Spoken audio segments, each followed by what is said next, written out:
we know there's always going to be more. It's what we do down here. But it wasn't so bad. A lot of rain, but we got through it okay. Hopefully you did. I'm getting so wrapped up in all this technology that I'm trying to execute here that it's hard for me to get going on Saturday morning anymore. I mean, it's like now I have to be a computer programmer. No, not me. I'm terrible at it.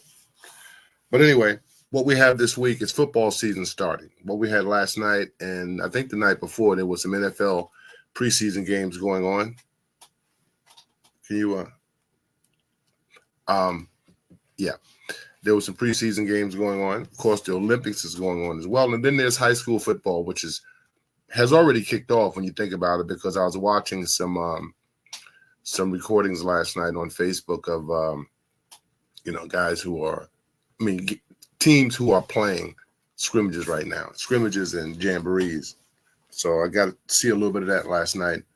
And football season's here. From the rain and from the dog days, you know what that means down here in South Carolina. It's football season. So without further ado, I want to take a look, first of all, at what's been happening over the last several years with the local teams. And I'm going to talk a little bit about Dillon, Latta, Lakeview, of course, Mullins and Marion, and also Wilson. And just to see where they've been in hopes of trying to detect maybe where they're going.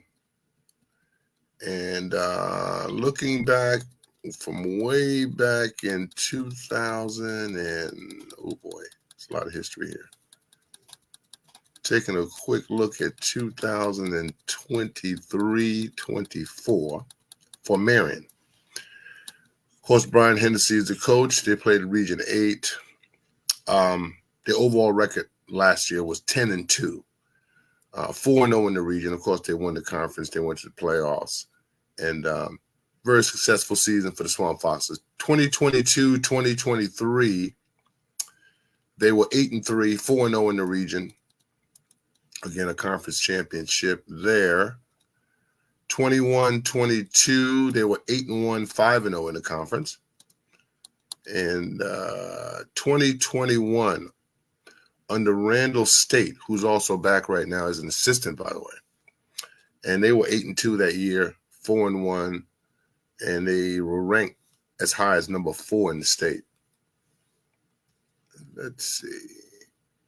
19-20 again, Randall State. They were 7-3, 2-3 in the region. 18-19 had a bad year. They were 1-7 and 1-4 in the conference. 2017, they were, they were 2-9, and that was under. It doesn't say who the head coach was here. But, 2-9, 0-6 in the conference. 2016 under Quinn McCollum. I think this was under Quinn McCollum, too. But Quinn went 4-7, 2-4 in the region. Yeah, those 2 years were Quinn McCollum's. That's going to be 2016, 17, 2017, 18. Yeah, it was pretty bad. Going back further to 2015 under Leonard Johnson. And that's when did they go to state here? They were 9-4, 4-2. Leonard Johnson, 5-5, 2-4 in 2014, 15, 2013, 14. They were 1-10. So Leonard Johnson took over, and they were 1-10. And then he built that program back up and eventually got them to play meaningful football from that point forward. Coach Johnson. We're going to now take a look at Mullins. And Mullins' ride has not been as glamorous as Marion's over the last couple of years. Not quite as glamorous, you might say. And let's see. Where's Mullins? Let's move ahead. because I don't see. All righty then. My computer wants me to move on Wilson because it keeps deleting one of the pages. But anyway, well, we know that Darryl Page is back with the Wilson Tigers. He's taking over as an interim coach. Wilson, as you can see, when I read these records over the last couple of years, you're going to see just how unstable Wilson has been. Up and down, have a good season, have a bad season, have a couple of bad seasons. So we're looking at 2023-24. And I seen Marion beat Wilson last year, so that wasn't a good thing for them. Because I know they didn't invite Marion over there to beat them. But they did. So Wilson was 3-8 last year, 1-4. So that prompted a coaching change. And Darryl Page, former coach who won the state championships, the only state championship Wilson has ever won. Darryl is back to kind of straighten things out. 2022-2023, 5-6, 1-4 in the conference. 2021-2022, 1-8 overall, 1-5 in the conference were the Tigers. 2020 through 21, 3-5. This was the COVID year. 3-5 overall, 3-3 in the conference. 1920, they had a good year. Derek Howard, 9-3. He was the coach then, 3-2 in the conference. They finished 15 in the state. 18-19, they were 6-6 and 2-3 in the conference.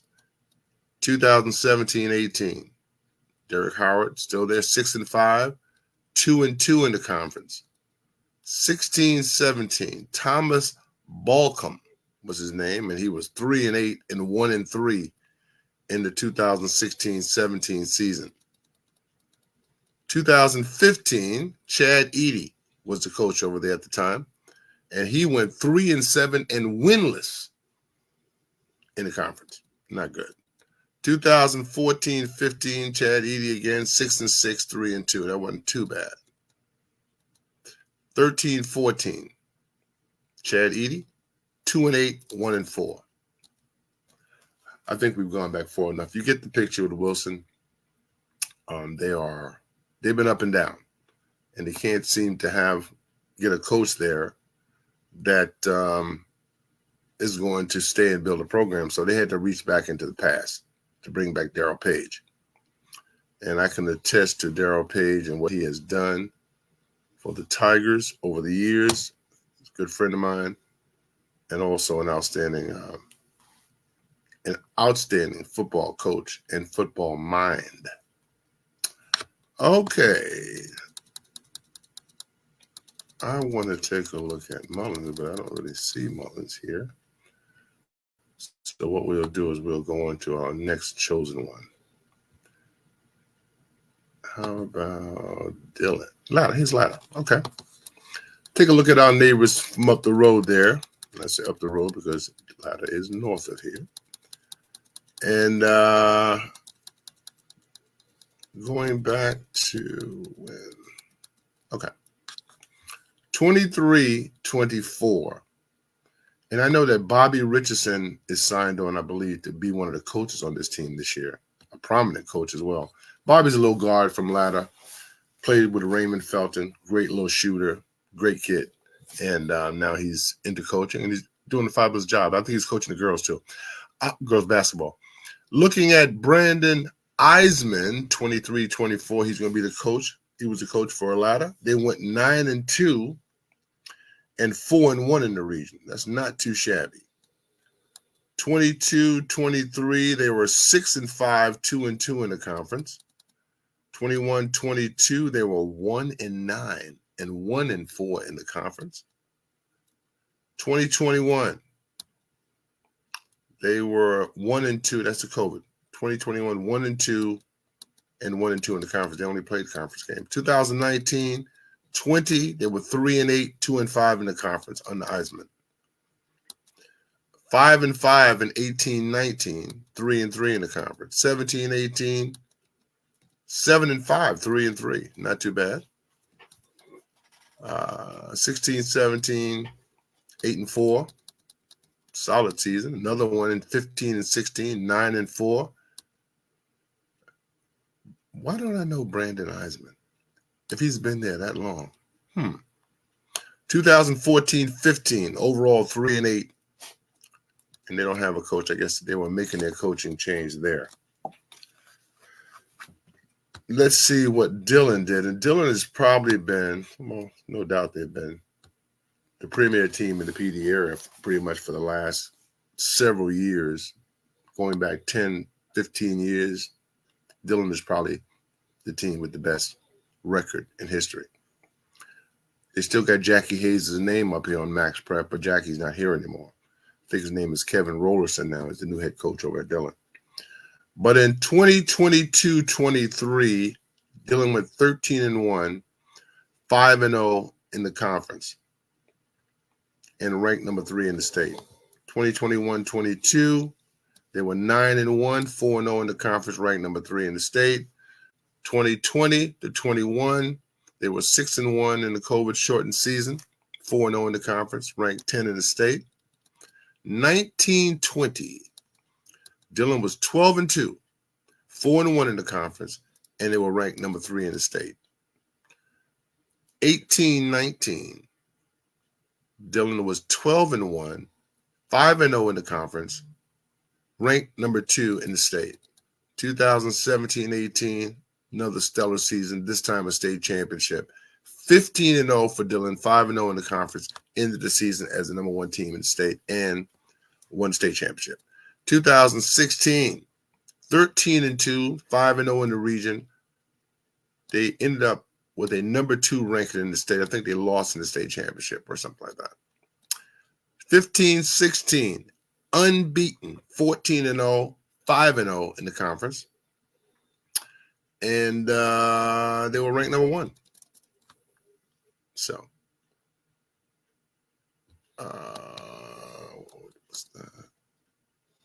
so you get the picture about Dillon. They have been an outstanding football program for a very long time. And that's what Dillon does. They are a football team. They are a football school that plays good basketball too, by the way. But it's about football in Dillon. And they start them out young there. And they get them ready. And by the time they get up to the high school, they become a part of what Dillon has been for years and years, which is a football power. Looking at the state rankings here real quick, Max Prep's version of the state ranking, Class 2A.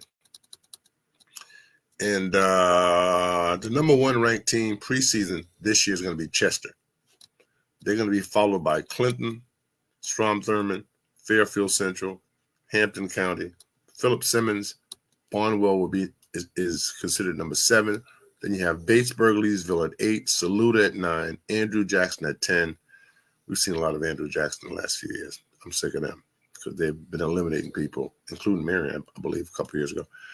Whale Branch is 11, 96-12. They got Marion in at 13. And that's something to think about because I think that those pollsters think that somehow Marion is going to be as good as they were last year or that talent is still there. Well, Marion is kind of in a rebuilding situation now from what I can gather from the players that they lost from last year. They lost a lot.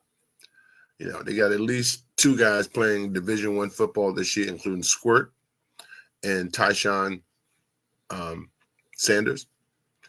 Tyshawn is at App State. Squirt is playing at the University of Kentucky. So they lost a lot. Plus Gabriel Kuzak, there were just a lot. Jamarius Wilson. The team was stacked for years. They didn't quite get it done, but they were successful, and people enjoyed watching them play. It was good. I think that I don't think it's going to be that good this year. In fact, I know it's not going to be that good this year.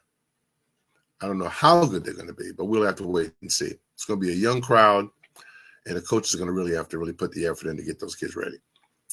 Timberland is 15, Liberty is 16, Landrum is 17, Lake City 18, Woodland, Manning, Andrews, King Street, Girard, North Central, East Clarendon rounds out the top 10 in Class 2A.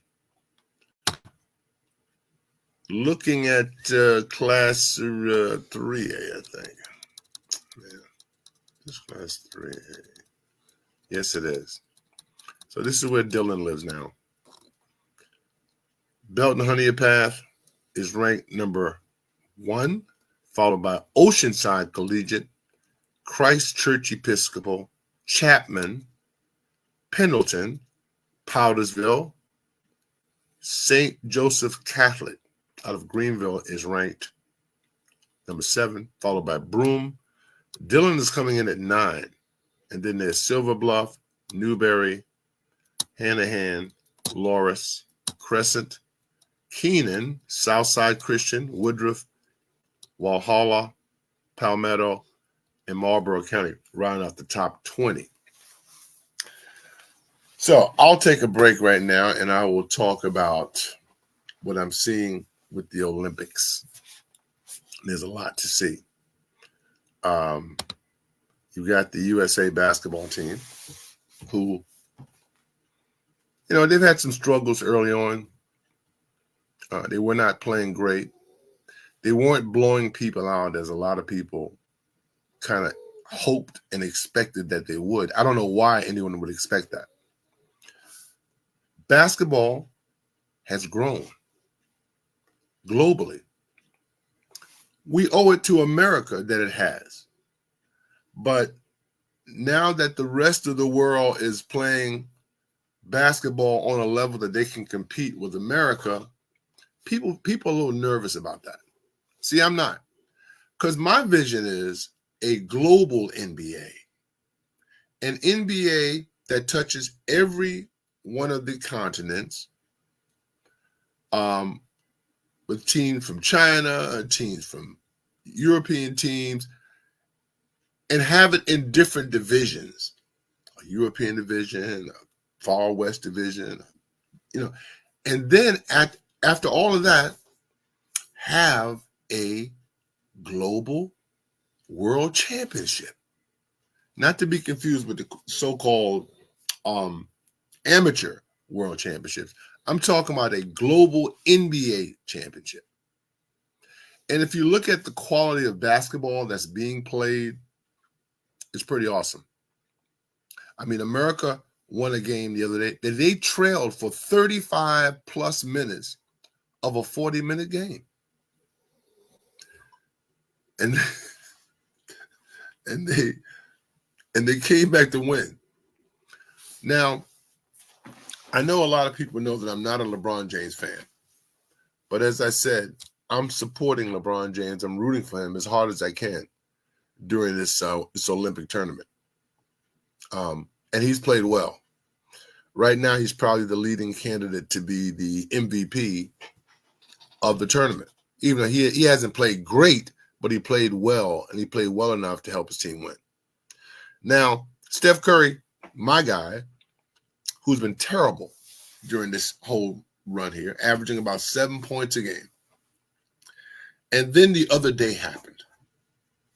And Steph came out, and he's letting it fly from everywhere, and it's going in. And he ended up with 36 points. But the United States still did not lead this game until, they trailed, I think, 13 headed into the fourth quarter. And they were still trailing late, say 3 minutes and change left. I don't remember when it was exactly that they took over the lead, but it was done by LeBron, KD, Joel Embiid, and Steph Curry. Now, this tournament has not been without controversy, and even though it hasn't blown off the sports page, there's a very disturbing thing that was going on with Jason Tatum, the Celtics all-pro forward, who can't seem to get in the game. He didn't play in at least one game during this run, and he did not play in the last game. Now, Jason Tatum is as good as anybody. Very talented player. I don't know what Steve Kerr's rationale is for not playing the kid, but I believe that he needs to play. Now, they got one more game left. That's today. And I know that there are a bunch of people on this team that can all of a sudden catch fire and send the basketball team on to a championship. But Jason has not gotten his shot at this thing. I can see it being a situation where he comes in the game out of nowhere and lights it up. Because he's got the shots, he's got the handles, he's got the complete game. But he just hasn't been able to get in the game. Anthony Davis, he's been up and down, but he's really good, and he plays well with KD and most of the front court combination that they place him up there with. With him, it's basically been his defensive force, blocking shots and intimidating people. Devin Booker, I think his stock is really up here because the way Devin has been so steady, playing defense, handling the ball, hitting his shot, and you know you can shoot. He's been solid. Now look at this team as a team. It's the kind of team that I think LeBron James wants all the time. I think he would prefer, and he would probably start lobbying for this team being his team next year. And they compete against the whole league, the rest of the league. Yeah. LeBron wants a stacked team. He's got a stacked team now. Now, they're going to be playing against France. In fact, both the United States men's and the women's teams are going to be playing against France. The girls play tomorrow, boys today. And France is good, and they have Wembanyama, but I think this will be easy for the U.S. today. They got these two forwards that are getting really more minutes than Rudy Gobert is getting. And they're really good. These are tough forwards, man. And really, they were the ones who have kind of, spurred them on to this run toward a gold medal. France, that is. Wembanyama, as good as he is, they've kind of slowed him up a little bit. I think the U.S. can do the same today. And I think that the Americans will win women and men's games this weekend and get the gold. Now, looking over on the track and field side, Noah Lyles is the big story. The 100-meter race winner. He got sick. He's been bragging a lot, and then apparently he got sick with COVID. So he lost in the 200-meter, which was supposed to be two of the events that he was supposed to win, that he was bragging that he was going to win. And then he didn't win. And it seems like it was kind of ironic that it seems like as soon as the race was over, all of a sudden he started looking really sick out there, rolling around on the ground, needing assistance. Now, before the race took place, when they announced him to come out, he came out running, bursting with energy, jumping all over the place. Yeah, he was pumped. Then the race started. Then he got smoked. Then the symptoms of him being sick started becoming apparent. They eventually had to wheel him out of the stadium in a wheelchair. So it was just it was a heck of a transition from point A to coming out being announced as this superstar, runner, to after the race is over and you're sitting around acting like you've been done wrong. Like your body, let you down. At this point, I'm not really a fan of his. I don't mind people bragging a little bit. But you need to go out there and win. If you're going to be doing all this bragging, please win. Because if you don't win, you look kind of crazy, don't you? Now, he's looking like kind of crazy to the world right now. And people are giving him the benefit of the doubt. They're saying, okay, fine, you got COVID. First of all, why is someone with COVID even racing with all these other athletes? Why is he even there? If they knew about it, that sounds like a controversy to me. But Sha'Carri, the sprinter, United States sprinter who lost I think she lost the 100 meters. She didn't win the race she was supposed to win, and she came over there to win. But she's made up for it with the relays.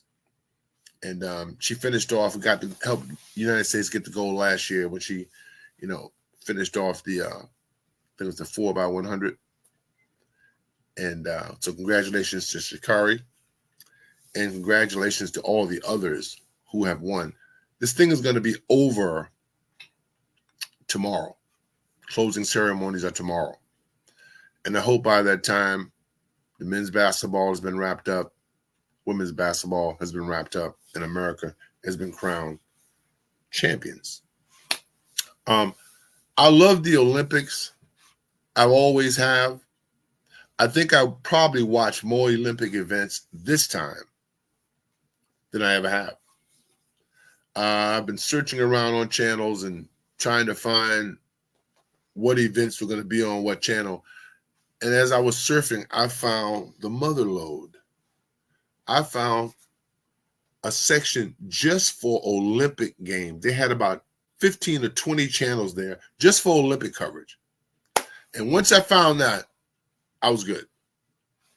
Now, the only real heartbreak I remember from the Olympics, the first heartbreak, was the Russian versus the USA, or should I say the Soviet Union versus the USA back in the day, and where America's team was cheated, really cheated. The game was supposed to be over at least 2 or 3 times, but the refs kept putting time back on the clock and giving Russia the ball back. So Russia, they got the ball back. They missed the shot. Okay, time expired again. Wait, they go to refs again. They put more time back on the clock. So Russia took another shot. They missed that shot. Wait a minute. They got to play. They have to have the ball again one more time. And they put time back on the clock, I think the 3rd time. And finally, Russia scored what turned out to be the winning basket. And to this day, and this was 1960, I want to say 68, America has still not accepted that silver medal. Wherever they keep silver medals and medals that are not accepted, then America has still not accepted it over all these years. And they say all the players, some of the players even have put it in their will to their family to not accept that medal under any circumstances. They don't care if they've been dead 50 years. It's that serious. And I do understand. Anyway, folks, that's all the time I have left. I'll be back next week with more. I'm sure there's going to be some scrimmages around this week, so I might bump into you at a game or two this week. Take care. Later. Man, I'm sorry, Billy. I ain't all sleep, man. Oh, you all right? Till you went down and got one of them deep ones. Yeah, man. You went down there.